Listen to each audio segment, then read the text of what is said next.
Sembari berjalan, Biksu Tong menceritakan mengenai murid-muridnya yang dulu mengawalnya ke barat kepada Bailang. Sayangnya setelah perjalanan usai, mereka berpisah dan sudah tidak saling berhubungan lagi. Biksu Tong juga mengatakan bahwa sebentar lagi kita akan melewati wilayah dari klan Babi yang merupakan kampung halaman dari Cupat Kai. Ia berharap bisa bertemu dengan murid lamanya tersebut, lalu mengajaknya ikut dalam perjalanan kali ini. Sementara itu, Raja Rahu, pemimpin dari klan Ashura, tengah mengadakan pertemuan dengan para pemimpin siluman lainnya. Mereka membicarakan mengenai perjalanan Biksu Tong yang sebentar lagi akan melewati wilayahnya. Begitu pula para dewa yang mengejar api penyucian. Para pemimpin siluman ini memang menjadi musuh bebuyutan dari kerajaan langit. Mereka berencana memanfaatkan momen ini untuk menyerang para dewa. Kembali ke tempat Biksu Tong yang ternyata sudah sampai di kampung halaman dari Cupat Kai. Melanjutkan ceritanya, seingatnya Cupat Kai adalah pewaris tahta dari klan Babi. Seharusnya setelah perjalanan ke barat, sekarang ia sudah menjadi pemimpin di tempat ini. Namun tak sesuai dugaannya, mereka malah bertemu Cupat Kai di jalan yang tengah dibuli oleh penduduk lain. Ketika melihat Biksu Tong, Patke malah ketakutan dan langsung berlari. Terungkap bahwa Patke ternyata tidak menjadi pemimpin dari klan Babi. Di sini ia hidup sendiri yang nampak sangat sederhana. Ia lalu menceritakan kembali peristiwa di Istana Langit 16 tahun yang lalu. Dalam insiden tersebut jugalah Patke mendapatkan serangan dari Dewa Sangsin yang mematahkan taringnya. Padahal bagi klan Babi, taring adalah kebanggaan terbesar. Tentu saja ketika pulang tanpa taringnya, Cupat Kai langsung mendapatkan caci makian dan dicap sebagai pecundang. Hal ini membuat kepercayaan dirinya hilang dan hidup sebagai gelandangan di desanya sendiri. Sementara itu, Yongli, adik dari Cupat Kai, maju sebagai pemimpin dari klan Babi, menjadi penguasa di kota, serta merebut senjata dan menyandera istrinya di dalam istana. Semenjak itulah Patke pun menjalani hari-harinya yang sangat menyedihkan. Setelah mendengarkan semua itu, Biksu Tong pun berusaha memberi Patke motivasi untuk mengembalikan kepercayaan dirinya, lalu mengajaknya untuk melakukan perlawanan demi menyelamatkan sang istri. Malam harinya berangkatlah mereka berempat ke kediaman Yongli. Namun di sana mereka langsung diserang oleh para pasukan klan Babi.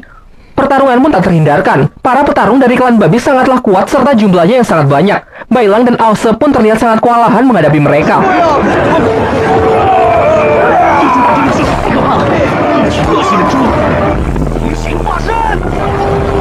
Ditambah lagi, Yongli juga memiliki kekuatan yang sangat luar biasa kuat. Ia menyerap energi alam yang membuat kekuatannya meningkat berkali-kali lipat. Bahkan Ause dengan kekuatan naganya sama sekali tidak punya kesempatan untuk bisa menang.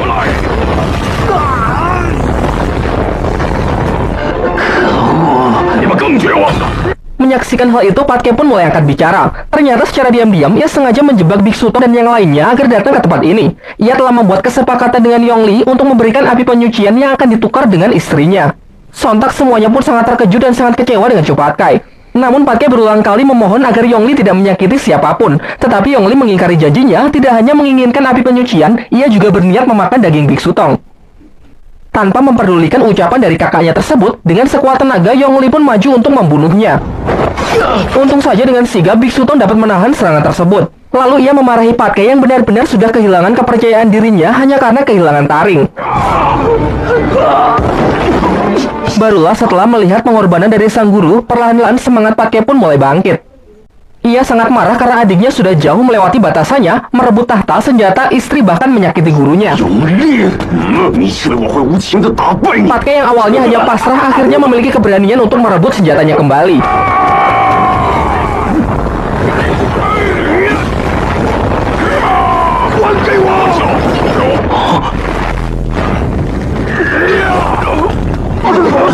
Ternyata selama ini Patke yang selalu menganggap rendah dirinya sendiri karena taringnya yang tak pernah tumbuh, kini menyadari bahwa ketidakpercayaan dirinya lah yang menghambat taringnya untuk tumbuh kembali. Berkat motivasi yang diberikan oleh Biksu Tong, Patke pun mendapatkan kepercayaan dirinya, lalu menyerap energi alam untuk memasuki wujud terkuat dan berhasil menumbuhkan taring yang menjadi kebanggaannya. Akhirnya Patke pun memiliki keberanian untuk menantang Yongli bertarung 1 lawan 1. Dan dengan kekuatannya sekarang, ia pun berhasil mengalahkan adiknya tersebut.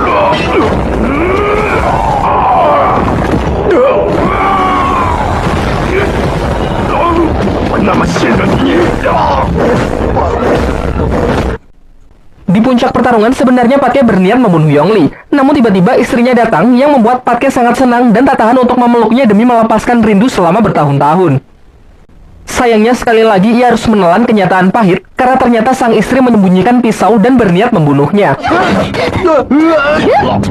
Dari sini pun terungkap bahwa sang istri sebenarnya tidak benar-benar disandra. Sedari awal ia sudah berselingkuh dengan Yongli karena tak tahan dengan sikap Patke yang menurutnya kekanak-kanakan, egois dan sangat menyebalkan. Tentu Patke pun sangat terkejut mendengar ucapan pahit dari istrinya tersebut. Ia lantas naik pitam, lalu mengangkat senjatanya untuk menghabisi istrinya tersebut. Namun ia tak sampai hati melukai wanita yang amat ia cintai, sehingga dengan isak tangis yang keras, ia pun bergegas lari meninggalkan tempat itu. Keesokan harinya, Patke pun curhat kepada Biksu Tong mengenai keresahan hatinya. Ia merasa kalau ia ini adalah orang yang benar-benar bodoh. Tentu saja Biksu Tong masih berusaha memberinya semangat dengan mengatakan kalau setiap orang pasti pernah bodoh di saat hidupnya. Tugas kita hanya mengambil hikmahnya dan terus belajar untuk menjadi pribadi yang lebih baik. Mendengar hal itu, nampaknya Chu Patke pun mulai bisa menerima dirinya. Terlihat dengan canda tawa ketika mengingat dulu banyak siluman cantik yang ingin menikahi Biksu Tong. Singkatnya, Biksu Tong pun bertanya sekali lagi apakah Patke bersedia ikut dalam perjalanan kali ini. Patke pun bersedia, namun ia memintanya menunggu sejenak karena ada urusan yang masih belum ia selesaikan. Ternyata ia datang menemui adik dan istrinya. Akan tetapi kali ini Patke sudah bisa menerima hal tersebut. Ia justru mendoakan mereka agar bisa harmonis dan selalu hidup bahagia. Tetapi sebelum pergi, Patke meminta agar diizinkan memeluk sang istri untuk terakhir kalinya. Setelah memberikan gesekannya yang terakhir, ia pun tertawa lepas dan segera berangkat menyusul rombongan Biksu Tong yang sudah menunggu kedatangannya. Sementara itu, di sebuah taman kerajaan langit, terlihat Kaisar Langit yang sangat kesal setelah tahu kalau Dewa Rulai masih hidup.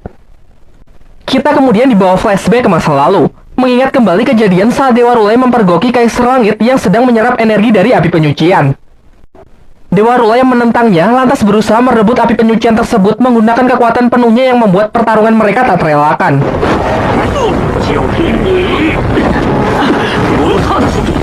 Ia pun bertekad untuk menegakkan kebenaran meskipun nyawanya menjadi taruhan. Sampai akhirnya Dewa Rulai pun berhasil mengambilnya meskipun ia terluka parah. Kini setelah mengetahui Dewa Rulai yang masih hidup pasca pertarungan itu dan mulai bergerak, Kaisar Langit pun tak bisa tinggal diam. Di malam harinya, rombongan Biksu Tong memutuskan untuk beristirahat. Di waktu senggangnya, Biksu Tong melatih Bailang dengan cara menyuruhnya menangkap roh burung yang ia keluarkan. Terlihat Bailang yang sudah berusaha keras bergerak cepat sangat kesulitan untuk menangkapnya. Hal tersebut karena ini bukanlah latihan kecepatan, melainkan melatih ketenangan pikiran. Dengan pikiran yang tenang, si burung tak akan merasa terancam sehingga akan mudah masuk ke dalam genggamannya. Tak lama setelah itu, tiba-tiba Aosa penasaran dengan kekuatan roh naga milik Bailang membuatnya bertanya dari mana ia mendapatkan kekuatan tersebut. Bailang lalu mengatakan bahwa ia memperolehnya dari orang suku naga yang bernama Yuzong yang merupakan putra dari salah satu raja naga. Mendengar jawaban itu sempat membuat ekspresi Aosa berubah seakan ia memiliki hubungan dengan Yuzong. Namun ia enggan mengatakannya kepada Bailang. Di tempat lain, seorang dewa bernama Qi Guantian yang merupakan jenderal dari gerbang timur sekaligus guru dari para Jinggang tengah berbicara dengan seorang pria bertopeng yang nampaknya tidak asing. Dan benar saja, ia adalah salah satu murid Biksu Tong yang bernama Sa Wuqing. Diceritakan dulu saat insiden di Istana Langit, Dewa Sangsin menyerangnya dan menghapus ingatannya. Hal ini membuat Wuqing tidak lagi mengingat jati dirinya yang kemudian dijadikan murid oleh dewa ini. Berdasarkan perintah dari Dewa Sangsin untuk merebut kembali api penyucian, ia menyuruh Wuqing untuk membantunya menyelesaikan perintah tersebut. Kembali ke tempat Biksu Tong yang melanjutkan perjalanannya. Di bawah tariknya panasnya gurun pasir, mereka kehabisan air minum. Mereka pun memutuskan mengikuti Aosa yang memiliki kemampuan indera sangat tajam untuk mendeteksi sumber air. Namun tiba-tiba hal aneh pun mulai terjadi. Dan benar saja, ternyata Wuqing sudah berada di sana dengan jurus ilusi untuk menjebak mereka.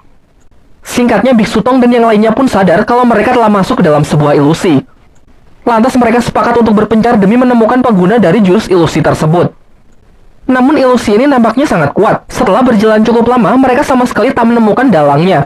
Sementara itu, ternyata ilusi ini dapat mempengaruhi pikiran seseorang untuk membangkitkan sifat jahatnya. Hal ini membuat Chu Patke dan Aos beradu mulut, saling memaki dan berujung perkelahian. Sama halnya dengan Biksu Tong yang juga termakan ilusi tersebut, berusaha membujuk Bailang untuk menyerahkan api penyucian kepada dirinya. Untung saja setelah melihat cahaya dari api penyucian, ia pun berhasil lepas dari pengaruh ilusi. Sampai akhirnya Wuqing pun menampakkan dirinya karena sebenarnya ilusi itu juga tidak bisa bertahan lama. Ia memutuskan menggunakan rencana kedua, yaitu menggunakan serangan fisik untuk merebut api penyucian tersebut. Terlihat Bailang yang sangat kesulitan menghadapinya karena kemampuan Wuqing yang bisa mengubah tubuhnya menjadi pasir membuatnya tak bisa disentuh. Ditambah lagi karena kekuatan dasarnya adalah pengendali pasir, jelas ia sangat diuntungkan bertarung di gurun seperti ini.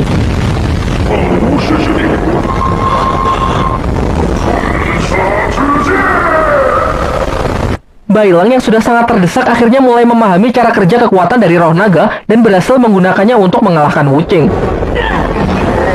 Tubuh fisiknya pun hancur, menyisakan topeng yang kemudian disegel oleh Biksu Tong ke dalam sebuah kantong. Dengan ini perlahan ilusi pun mulai menghilang sehingga Patke dan Aose pun berhenti bertarung. Setelah itu Biksu Tong pun mulai merapalkan sebuah mantra untuk berusaha membuka kembali ingatan dari Wuching.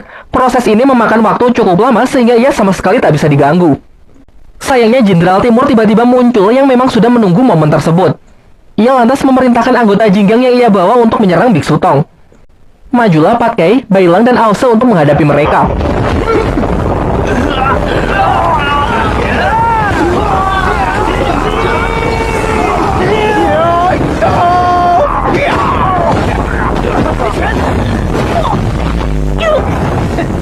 Di luar dugaannya, kemampuan para murid Biksu Tong ternyata sudah meningkat lumayan drastis. Mereka nampak dengan mudah mengalahkan para anggota Jinggang tersebut sehingga tak ada pilihan lain. Jenderal Timur pun berniat menyelesaikan tugas ini dengan tangannya sendiri. Tidak hanya perubahan fisik yang menjadi kemerahan, kekuatan dibarengi kecepatannya juga meningkat secara signifikan. Hal ini membuat Bailang sama sekali tak punya peluang untuk menang. Begitu pula Aose dengan serangan terkuatnya tak mampu menembus pertahanan dari sang dewa. Serangan kejut dari Patke pun juga dapat ditangani dengan sangat mudah. Di waktu yang bersamaan, Biksu Tong pun berusaha keras untuk menyadarkan dan mengembalikan ingatan dari Wuching. Diperlihatkan Wuching yang terjebak di dalam alam bawah sadarnya merasa kalau ia sudah tertidur sangat lama. Ia pun segera berlari mencari jalan keluar karena mendengar suara yang tak asing yang terus memanggil namanya. Sayangnya Biksu Tong sudah kehabisan waktu karena Jenderal Timur dengan cepat bergerak ke arahnya dan melepaskan serangan yang sangat kuat. Akibatnya proses itu pun gagal dan Wuching kembali bebas di bawah perintah dari Jenderal Timur. Berniat menyelesaikan tugasnya, ia pun langsung menyerang Biksu Tong dengan menusukkan sebuah pedang tepat ke dadanya. Namun ternyata kita dikejutkan dengan Biksu Tong yang masih sehat walafiat karena apa yang Jenderal Timur baru saja lihat hanyalah sebuah ilusi.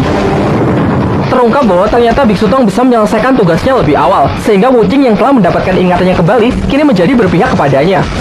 Pertarungan pun kembali terjadi. Giliran Wuching berhadapan Baiwan dengan Jenderal Timur. Walaupun ia diuntungkan bertarung di tempat berpasir, nampaknya Jenderal Timur masih belum mampu ia kalahkan.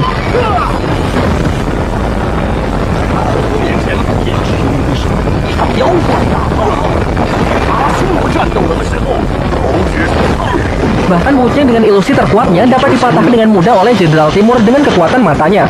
Ia juga berhasil melihat tubuh asli Wuching, sehingga dengan mudah ia dapat melancarkan serangan yang efektif. Namun Wuching yang masih belum menyerah sekali lagi mengeluarkan teknik samurai pasirnya, itu pun masih belum cukup untuk melukai Jenderal Timur sedikit pun. Jurus elemen api yang dilancarkan dewa tersebut dengan mudahnya bisa menghancurkan monster pasir milik Wuching. Namun ternyata Wuching sudah menyadari perbedaan kekuatan mereka sejak awal dan sama sekali tak bermaksud untuk menang. Benar saja, di sisi lain terlihat Aose, Patke, dan Bailang yang menyandera para Jinggang yang sudah tak berdaya. Tujuan Wuching hanya untuk mengulur waktu dan mengalihkan perhatian dari Jenderal Timur saja. Kini Biksu Tong pun menawarkan negosiasinya untuk melepaskan para anggota Jinggang hanya jika ia dibiarkan melanjutkan perjalanan. Jenderal Timur pun setuju dengan tawaran tersebut karena ternyata ia sangat menyayangi para muridnya.